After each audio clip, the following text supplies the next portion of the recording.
Hello दोस्तों, मेरा नाम है अब्दुल्ला और आप देख रहे हैं ट्यून मी। जैसा कि आप सब जानते हैं कि हाल ही में आने वाले ज़लज़ले की वजह से तुर्की और इसके अतराफ ममालिक को शदीद नुकसान हुआ है। इन ममालिक में शाम, लबनान, उर्दन और फ़लस्तीन शामिल हैं। इस ज़लज़ले की गहराई 17.9 मीटर थी और जबकि इसकी शिद्दत 7.8% थी।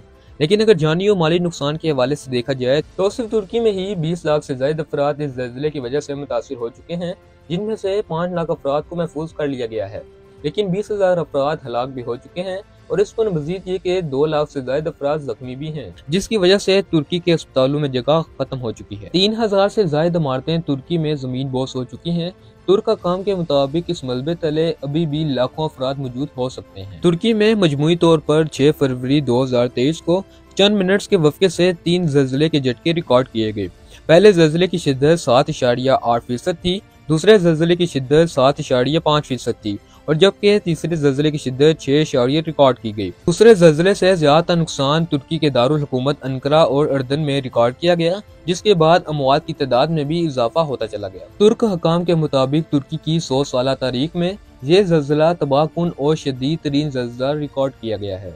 और इसके साथ साथ तुर्क हुकूमत की जानिब से तुर्कों के हर दिल अजीज जनाब तैयब उर्दवान साहब ने पूरे मुल्क में 7 दिन के लिए शोक का ऐलान किया है और ये भी कहा है कि कौम मुत्तहिद रहे, हम इस मुश्किल से भी जल्द ही निकल जाएंगे। तो जैसा कि आप सब देख रहे होंगे कि एक बड़े पैमाने पर तुर्की में जानी और माली नुकसान हुआ है।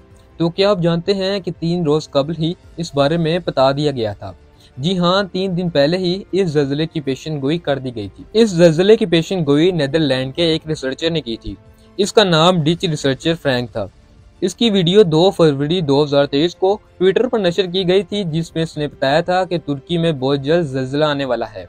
तो जैसा कि इसकी पेशन गोई बिल्कुल दुरुस्त साबित हुई है। इसके बाद इसकी एक और वीडियो ट्विटर पर नशर की गई है, जिसमें इसने बताया है कि अब तुर्की के बाद इंडिया और पाकिस्तान के बॉर्डर में, या फिर नॉर्थ ईस्ट इंडिया और चाइना के बॉर्डर में, या फिर इनके अतराफ के इलाकों में ज़लज़ला आएगा। तो जैसा कि हम देख रहे हैं कि इस शख्स की पहली पेशन गोई बिल्कुल दुरुस्त साबित हुई है और तुर्की अपनी 100 साल तारीख में नाजुक तरीन सूरत हाल में है।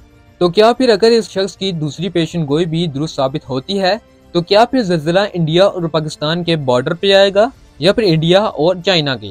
माअज़ल्लाह, अल्लाह ताला हमें इस आफत से महफूज रखे। याद रहे कि ये सिर्फ और सिर्फ एक पेशन गोई है, होता वही है जो खुदा चाहता है। इसके साथ अल्लाह ताला तुर्की के मुसलमानों की भी मदद फरमाए और जो फौत हो चुके हैं अल्लाह ताला इनके दर्जात को भी बुलंद फरमाए। आमीन।